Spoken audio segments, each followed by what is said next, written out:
सर्दी के मौसम में गले में खराश आना एक आम समस्या होती है। अगर आपके भी गले के अंदर खराश आ रही है, खुजली चलती है या फिर कफ गिर रहा है, दर्द महसूस हो रहा है, किसी भी प्रकार की अगर आपको दिक्कत हो रही है तो सिर्फ एक उपाय करते ही आपके गले की खराश बिल्कुल ठीक हो जाएगी। इस उपाय को आप कर सकते हैं। अगर आपको गले में खराश हो रही है, गले में दर्द हो रहा है, आपको लग रहा है कि ठंड बैठ गई है, तो ये सब पर अच्छे से काम करेगा। अगर किसी भी व्यक्ति को गले के बहुत ज्यादा इन्फेक्शन होते हैं, कई तरह के गले के रोग होते हैं, अगर आप उनसे जूझ रहे हैं या आपके आसपास कई ऐसे व्यक्ति हैं जो कि परेशान है, तो आप मेरे वीडियो को शेयर कर सकते हैं। इस पर मेरे काफी सारे वीडियो बने हुए हैं और सारे के सारे रेमेडी 100% इफेक्टिव है। आपको एक ही बार में अच्छा रिजल्ट देगी। गले में खराश आने के बहुत सारे कारण होते हैं, लेकिन सर्दी के मौसम में अगर गले में खराश आ रही है, इसका मतलब यह है कि ठंड लग गई है, सर्दी जुकाम का इन्फेक्शन हो गया है, इस कारण से गले में खराश आने लगती है। कई बार सर्दी के मौसम में हम कुछ गर्म पकवान खा रहे होते हैं या कुछ ऐसी गर्म वस्तु का सेवन कर रहे होते हैं, तो साथ में अगर आपने कुछ ठंडा पानी पी लिया या कोई कोल्ड ड्रिंक का सेवन कर लिया, आइसक्रीम खा ली, तो ये भी आपके गले के अंदर खराश को पैदा करता है। यानी किसी भी चीज से अगर अचानक से एलर्जी हो जाती है तो गले के अंदर खराश, दर्द, सूजन, ये सारे के सारे इन्फेक्शन होने लगते हैं। अगर किसी के गले के अंदर बैक्टीरिया का इन्फेक्शन हो गया है, जैसे आप कहीं बाहर जाके आए हैं, कुछ खाया है, तो उसकी वजह से आपके गले के अंदर ये संक्रमण लग सकता है। और ऐसा होता है कि बुखार आ जाती है और बुखार के बाद में बुखार तो बिल्कुल ठीक हो जाता है, लेकिन गले के अंदर कुछ इन्फेक्शन रह जाते हैं, जिसमें गले में खराश हो सकती है, कफ बलगम गिर सकता है, खांसी चल सकती है, गले के अंदर सूजन लग सकती है, दर्द हो सकता है। तो इस तरह के कई तरह के इन्फेक्शन, बुखार तो चली जाती है लेकिन उसके बाद ये सारी दिक्कतें हो सकती है। तो आपको किसी भी कारण से गले के अंदर खराश हो रही है, सिर्फ एक उपाय आपको अप्लाई करना है।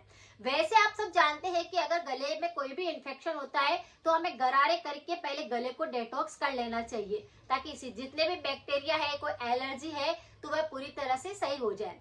अब आप क्या करें, छोटा सा उपाय करिए साथ में ही, जिससे आपको इंस्टेंट आराम मिल जाएगा। चाहे कितनी ही गले के अंदर खराश आ रही होगी, वह बिल्कुल ठीक हो जाएगी। आपको क्या करना है, 4 लहसुन की कली लेनी है और उनको भून लेना है। उनको ऐसे ही आप तवे के ऊपर रख करके भून लीजिए। फिर उसको अच्छे से आप उसका मिक्सर के अंदर, जार के अंदर डाल करके उनको कूट करके और उसका रस निकाल लीजिए। यानी 4 लहसुन को जब आप उसका रस निकालेंगे तो 1 छोटा चम्मच रस निकल जाएगा। लेकिन ध्यान रहे कि आपको लहसुन को भूनना है। ये भूनना इसीलिए है क्योंकि लहसुन के अंदर थोड़ा सा तीखापन होता है, एक अलग से चुभन जैसा देता है। तो अगर आप उसको थोड़ा भून लेते हैं तो उसका जो तीखापन होता है वो थोड़ा कम हो जाता है। अगर बच्चों को भी इन्फेक्शन होता है तो वो जल्दी से उस रेमेडी को करने देते हैं। तो आपको क्या करना है, पहले 4 लहसुन की कलियों को भून करके उसका रस निकाल लेना है। ये छोटा चम्मच रस निकल जाएगा। उसी के अंदर आपको चुटकी भर से काला नमक ऐड कर देना है। 1 चम्मच उसके अंदर शहद को ऐड कर देना है। काला नमक और शहद दोनों को अच्छे से ऐड करने के बाद उस रस को आप दिन में 3 बार ले सकते हैं। जैसे सुबह ले लिया, दिन में ले लिया और रात को ले लिया। मैं कह रही हूँ अगर आपको बहुत गले में खराश हो रही है तो पहली ही रेमेडी से आपको आराम मिल जाएगा।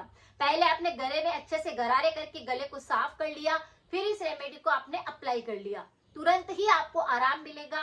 आपके गले में सारे इन्फेक्शन खत्म हो जाएंगे और आप अच्छा महसूस करेंगे। कमेंट करके जरूर बताइएगा कि आपको जल्दी फायदा हुआ या नहीं। उसके बाद आपको क्या करना है, इस रेमेडी को कर लिया, लगातार आप अगर ज्यादा दिक्कत हो रही है तो लगातार इस रेमेडी को कर लीजिए। अगर आपको लग रहा है कि नहीं, एक थोड़ा सा ही, जैसे आज में ये दिक्कत हो रही है, तो आप उस रेमेडी को 1 बार 2 बार अपने हिसाब से कर सकते हैं। जैसे मैं रेमेडी बताती हूँ किसी व्यक्ति को, या जब यूट्यूब पे हम डालते हैं वीडियो, तो लोग बहुत सारे सवाल पूछते हैं कि इसके साथ में कुछ ये भी ले ले क्या, वो भी ले ले क्या।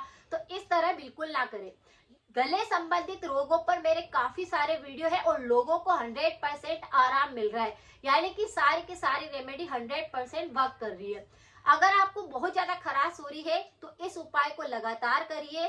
थोड़ी सी ही दिक्कत है तो 1 या 2 बार उपाय करेंगे, उसमें ही रिलीफ मिल जाएगा। तो नेचुरल रेमेडी है, इसको आप कर सकते हैं। इंस्टेंट बनाइए और इंस्टेंट इसको कर सकते हैं। अब आपको क्या करना है, परहेज भी करना है, क्योंकि हम जब कोई उपाय करते हैं, परहेज नहीं करते हैं, तो वह दिक्कत ज्यादा लंबे समय तक रहने लगती है। और ऐसा होता है कि कई बार 15-20 दिन के बाद ठीक हो गया, फिर वही समस्या चलने लगती है। और गले के इन्फेक्शन को बिल्कुल इग्नोर नहीं करना चाहिए। परहेज के तौर पर आप क्या कर सकते हैं, अचार का सेवन नहीं करना है। जब तक गले के अंदर इन्फेक्शन रहता है आपको ठंडी चीजें नहीं खानी है। हो सके तो बाहरी पैकेट वाले आइटम आपको नहीं खाने हैं। इस तरह से आपको पूरा परहेज करना है। दिन भर के अंदर एक बार आपको गरारे करने हैं, गर्म पानी का सेवन करना है। तो ये सब चीजें क्या करती है, अंदर से भी साफ करती है बॉडी को, आपकी इन्फेक्शन को खत्म करती है, बैक्टीरिया के इन्फेक्शन को खत्म करती है और आपके शरीर में एनर्जी लेवल बनने लगता है। अगर आप बहुत ज्यादा कमजोर महसूस करने लगते हैं तो ये सब चीजें नहीं होती। सर्दी के मौसम में गले में खराश आ रही है तो गर्म पानी से पहले गरारे करिए, उसी के साथ में ही आप इस तरह से रेमेडी को साथ में अप्लाई करिए, आपके गले की खराश छू मंतर हो जाएगी इंस्टेंट ही। तो इस उपाय को आप करके देखिए अगर आपको गले में बहुत ज्यादा खराश लग रही है। सर्दियों के मौसम में तो यह उपाय रामबाण का काम करता है। मिलते हैं फिर नेक्स्ट जानकारी के साथ में। Thank you so much.